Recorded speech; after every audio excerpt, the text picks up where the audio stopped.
So this is just basically a rough, like not a rough idea. It works. It's tried and tested.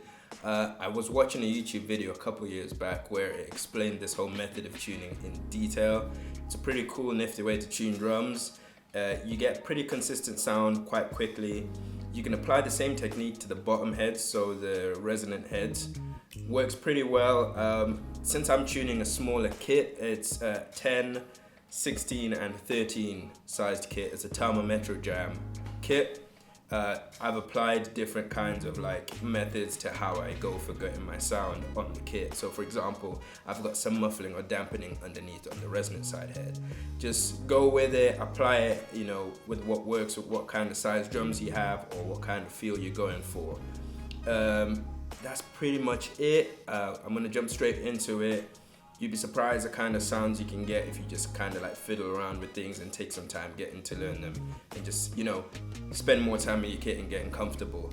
This is one of those things that, as a session musician or as, if you're just playing gigs for the heck of it, for fun, knowing how to tune your kit, knowing how to get the sound that you want out of your drums is an important thing. You don't want to be the guy who's at a session or at a live gig and, the sound man or the engineer in the desk is going, oh, you know what, we're not quite there, can you tune the kit? And you're fumbling and struggling to get the kind of sound you need. And it's just one of those tips and tricks that can help you get there way quicker and get the best out of your drums. So yeah, I hope you like it and subscribe and all that good stuff. Peace. We're gonna start with tuning this small 10 by 5, I believe it is, 10 by 5 tom-tom on this smaller kit that I happen to have.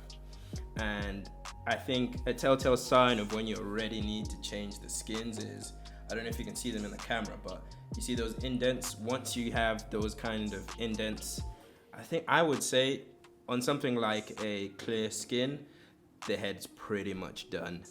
You're good to change them. You can play on them. They're still pretty useful. They still hold tune well, but if you're wanting a fresher, tighter sound, I'd go with a new head.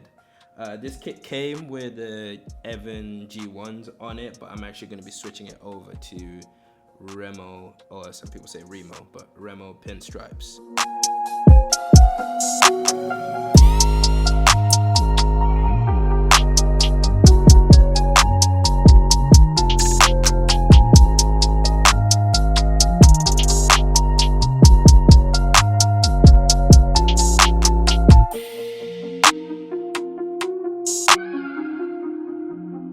Just make sure all of them are finger tight.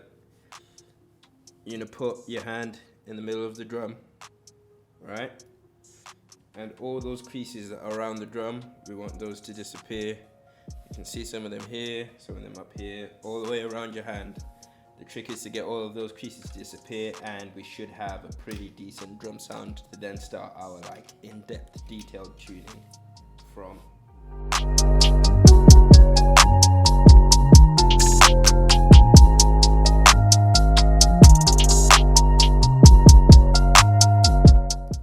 So we're going to do the exact same thing. We're going to remove the hoop, get the new head on and finger tighten. Then we're going to put a hand in the middle and then fine tune from there.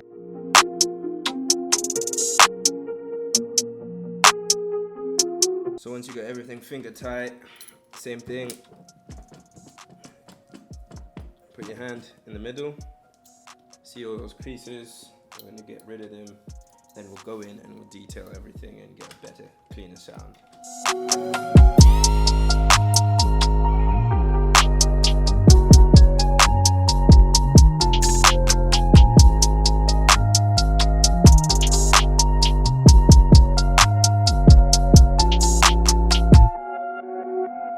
all the creases are gone.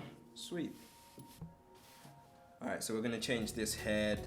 I'm pretty much just always running an M80 snare weight and some tape or something of the sort on my snares, just because I like a bit of a dry sound but something that still cuts, and every now and then you can fold the flaps in and get less of a muffled sound, fold all of them in. It's just pretty cool. It's just why I like the snare weights.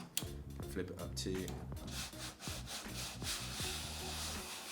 When most of that is gone, or you can see the clear skin through it and you no longer have the coated side or the coating, yeah, it's probably time to change your head. I just tend to go by finger tightening everything and then go about one turn on everything, and then from there just use it as a basis to kind of find the snare sound you want. And I would say with drums there's not so much a wrong way to achieve it, to get your sound. Some people use tuning bots, some people use drum dials or tuning dials.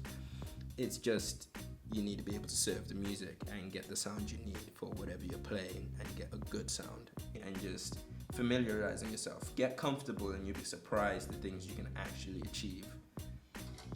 And I think that's pretty much it. We're gonna throw the rest of this kit together, all the drums, and have a play and see how everything sounds and whether it makes sense or not, and tweak it from there.